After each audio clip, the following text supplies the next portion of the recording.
शाश्वत प्रेम, एक अनकही दास्तान।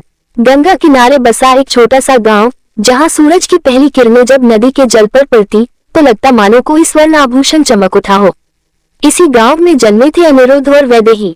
बचपन से साथ खेलते हंसते गाते बड़े हुए, एक दूसरे की हर छोटी बड़ी खुशी दुख में साझीदार।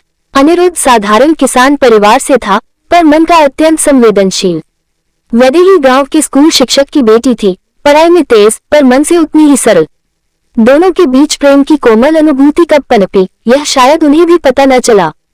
बस जब भी वैदेही मंदिर के आंगन में अनिरुद्ध से मिलती, उसके चेहरे की मुस्कान और गहरी हो जाती। और जब अनिरुद्ध उसके लिए गांव की सबसे सुंदर फूल चुनकर लाता, तो उसकी आंखों में जो चमक होती, वह किसी अलौकिक प्रेम की गवाही देती थी। विरह की आंधियां। गांव में ये प्रेम कहानी किसी से छिपी नहीं थी, पर समाज की परंपराएं, बंधन और ऊंच नीच की दीवारें इस प्रेम के आड़े आ गईं। वैदेही के पिता को जब इस रिश्ते का पता चला, तो उन्होंने इसे अपमान की तरह लिया। एक किसान का बेटा मेरी बेटी के योग्य नहीं, उन्होंने गुस्से में वैदेही को घर में कैद कर दिया। उधर अनिरुद्ध, जिसने प्रेम को अपनी आत्मा का हिस्सा बना लिया था, ये चोट सहन न कर सका। वह हर रोज गंगा किनारे बैठा वैदेही की यादों में खो जाता। एक दिन गांव में खबर फैली कि वैदेही का विवाह कहीं दूर के शहर में तय कर दिया गया है। अनिरुद्ध का मन जैसे टूटकर बिखर गया। वह उस रात गंगा किनारे बैठा चांद को निहारता रहा।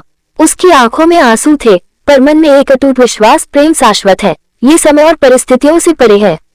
समय का प्रवाह। समय बीतता गया, वैदेही का विवाह हो गया और वह शहर चली गई।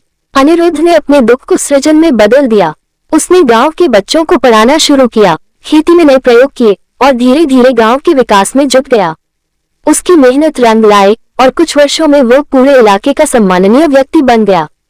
इधर वैदेही की शादी के बाद का जीवन उतना सुखद नहीं था जितना लोगों ने सोचा था। उसका पति व्यस्त व्यापारी था, जिसके पास वैदेही के लिए समय नहीं था।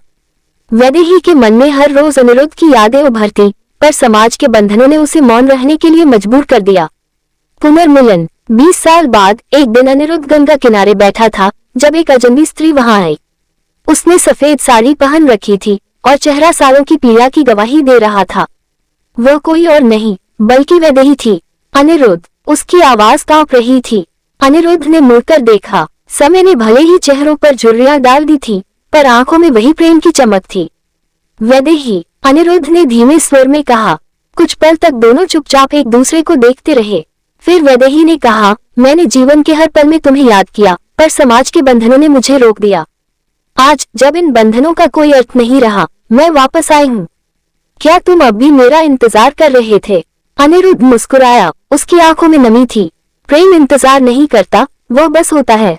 शाश्वत, अमर। गंगा की लहरें बह रही थी, जैसे समय की गवाही दे रही हूँ। प्रेम सच्चा था, समय के पार, समाज के नियमों से परे, शाश्वत और अविनाशी।